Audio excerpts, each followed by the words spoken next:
Full Moon sale ಬೆಳಗ್ಗೆ 9 ಗಂಟೆಯಿಂದ ರಾತ್ರಿ 12 ಗಂಟೆವರೆಗೂ ಜುಲೈ 29 ಒಂದು ದಿನ ಮಾತ್ರ. ಅವನು ಜಿಪಿಗೆ ಬೆಂಕಿ ಹೋಗ್ತಿದ್ನಲ್ಲ ಮುಲ್ಲಾ ಸುಳ್ಳದು ಹೇಳಿ, ಅವನ ಪರವಾಗಿ ಹೋರಾಟಕ್ಕೆ ಬಂದವನ. ಒಬ್ಬ ಬೆಂಕಿ ಹಾಕ್ತಿರೋ ಮುಲ್ಲಾನ್ ವಿರುದ್ಧ ಹೇಳಿಕೆ ಕೊಟ್ರೆ ಮುಸ್ಲಿಂ ವಿರೋಧಿ ಹೆಂಗಾಗತ್ತೆ? ಆ ಮುಲ್ಲಾನಿಗೆ ಬೈದ್ರೆ ಮುಸ್ಲಿಮಿಗೆ ಬೈದ್ರು ಅನ್ನೋದು ಯಾವ ಡಿಕ್ಷನರಿ ಇದೆ ಹೇಳಿ? ಮೊನ್ನೆ ಇದೇ ಹೋರಾಟ ನಡೀತಾ ಇತ್ತು ಸಿಜೆಪಿ ವಿಚಾರಕ್ಕೆ ಸಂಬಂಧಪಟ್ಟಾಗ, ನೀವು ಪ್ರತಿಭಟನೆಯಲ್ಲೆಲ್ಲ ಭಾಗಿಯಾಗಿ ಭಾಷಣ ಮಾಡಿದ್ರಿ.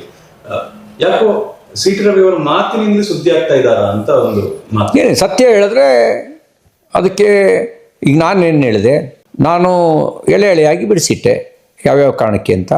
ಮತ್ತಿಂದೇನು ಸುದ್ದಿ ಇದ್ದಿದ್ದು ತಪ್ಪೇನು ಹೇಳಿದ್ದೀನಿ. ಅವನು ಜಿಪಿಗೆ ಬೆಂಕಿ ಹೋಗ್ತಿದ್ನಲ್ಲ ಮುಲ್ಲಾ ಸುಳ್ಳದು.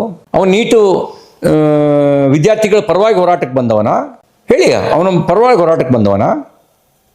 ಸಾಮಾಜಿಕ ಜಾಲತಾಣದಲ್ಲಿ ಹೇಗೆ ಸುದ್ದಿ ಆಗ್ತಾ ಇದೆ ಅಂದ್ರೆ ನೋಡಿ, ಇದನ್ನ ಮಾಡ್ತಾರೆ ಮುಸ್ಲಿಂ ವಿರೋಧಿ. ಅಲ್ರಿ, ಮುಲ್ಲಾ ಒಬ್ಬ ಬೆಂಕಿ ಹಾಕ್ತಿರೋ ಮುಲ್ಲಾನ್ ವಿರುದ್ಧ ಹೇಳಿಕೆ ಕೊಟ್ರೆ ಮುಸ್ಲಿಂ ವಿರೋಧಿ ಹೆಂಗಾಗತ್ತೆ ಹೇಳಿ? ಹೆಂಗಾಗತ್ತೆ? ಅದು ಅವನನ್ನ ಸಮರ್ಥನೆ ಮಾಡ್ಕೊಳ್ಳೋರು ಯೋಚನೆ ಮಾಡಬೇಕು. ಅವರು ಯೋಚನೆ ಮಾಡಬೇಕು. ನಾನು ನೀಟು ಚಳವಳಿಯ ನೆಪದಲ್ಲಿ ಜಿಪಿಗೆ ಬೆಂಕಿ ಹಾಕ್ತಾ ಇದ್ದಂಥ ಮುಲ್ಲಾನ್ ಬಗ್ಗೆ ಮಾತಾಡಿದ್ದೀನಿ, ನಾಳೆನೂ ಮಾತಾಡ್ತೀನಿ. ಆ ಮುಲ್ಲಾನಿಗೆ ಬೈದ್ರೆ ಮುಸ್ಲಿಮಿಗೆ ಬೈದ್ರು ಅನ್ನೋದು ಯಾವ ಡಿಕ್ಷನರಿಲಿದೆ ಹೇಳಿ? ಯಾವ ಡಿಕ್ಷನರಿಲಿದೆ ಹೇಳಿ? ನೀವೇ ಹೇಳ್ತೀರಿ ಭಯೋತ್ಪಾದಕರಿಗೆ ಜಾತಿ ಇಲ್ಲ. ಆ ಪೆಟ್ರೋಲ್ ಬಂಕ್ ಹಾಕಕ್ಕೆ ಹೋದವನಿಗೆ ಜಾತಿ ಇದೆ ಅಂತೇಳಿ ಜಾತಿ ಜೊತೆ ಕನೆಕ್ಟ್ ಮಾಡ್ಕೊಳ್ತಿರ್ತಕ್ಕಂಥ ಪೆಟ್ರೋಲ್ ಟ್ಯಾಂಕರಿಗೆ ಬೆಂಕಿ ಹಾಕಕ್ಕೆ ಹೋದವನಿಗೆ ಜಾತಿ ಜೊತೆ ಕನೆಕ್ಟ್ ಮಾಡ್ಕೊಳ್ಳೋರಿಗೆ, ಹಂಗಾರೆ ನಿಮ್ಮ ಜಾತಿಯವನು ಭಯೋತ್ಪಾದನೆ ಮಾಡ್ದ ಅಂತ ಅಂದಾಗಲೂ ಕನೆಕ್ಟ್ ಆಗಬೇಕಲ್ಲ. ಅವಾಗ ಹೇಳಿದ್ರಿ ನಮಗೆ ಜಾತಿ ಇಲ್ಲ. ಮತ್ತು ಈ ಆ ಕಳ್ಳನಿಗೆ ಯಾಕೆ ಸಪೋರ್ಟ್ ಮಾಡ್ತಾ ಇದ್ದೀರಿ? ನಾನು ಪೆಟ್ರೋಲ್ ಟ್ಯಾಂಕರಿಗೆ ಬೆಂಕಿ ಹಾಕಲಿಕ್ಕೆ ಹೋದಂಥ ದೆಹಲಿನಲ್ಲಿ ಒಬ್ಬ ಮುಲ್ಲಾನ ಬಗ್ಗೆ ಮಾತಾಡಿದ್ದೀನಿ. ಮುಲ್ಲಾಗಳ ಬಗ್ಗೆ ಮಾತಾಡಿಲ್ಲ, ಆ ಮುಲ್ಲಾನ್ ಬಗ್ಗೆ ಮಾತಾಡಿದ್ದೀನಿ. ಮುಲ್ಲಾ ಅನ್ನೋದು ಏಕವಚನ. ಮುಸಲ್ಮಾನರ ಬಗ್ಗೆ ಮಾತಾಡಿಲ್ಲ.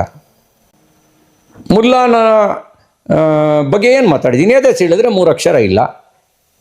ನಿಜ, ಎದೆ ಸೀಳಿದ್ರೆ 3 ಅಕ್ಷರ ಇದ್ದರೆ ಅವನು ಪೆಟ್ರೋಲ್ ಟ್ಯಾಂಕರಿಗೆ ಬೆಂಕಿ ಹಾಕಕ್ಕೆ ಹೋಗ್ತಿರ್ಲಿಲ್ಲ. ಅವನೊಬ್ಬ ಟೆರ್ರಿಸ್ಟ್ ಇದ್ದಾನೆ, ಅಥವಾ ಟೆರ್ರಿಸ್ಟ್ ಮಾನಸಿಕತೆಯವನಿದ್ದಾನೆ. ಮತ್ತು ಅವನಿಗೂ ನೀಟಿಗೂ ಏನೂ ಸಂಬಂಧ ಇಲ್ಲ. ಅವನೇ ಎಲ್ಲೋ ಲಷ್ಕರೆ ತಯ್ಯಬೋದಲ್ಲೋ ಎಲ್ಲೋ ತಯಾರಾದಂಗೆ ಕಾಣ್ತಾನೆ.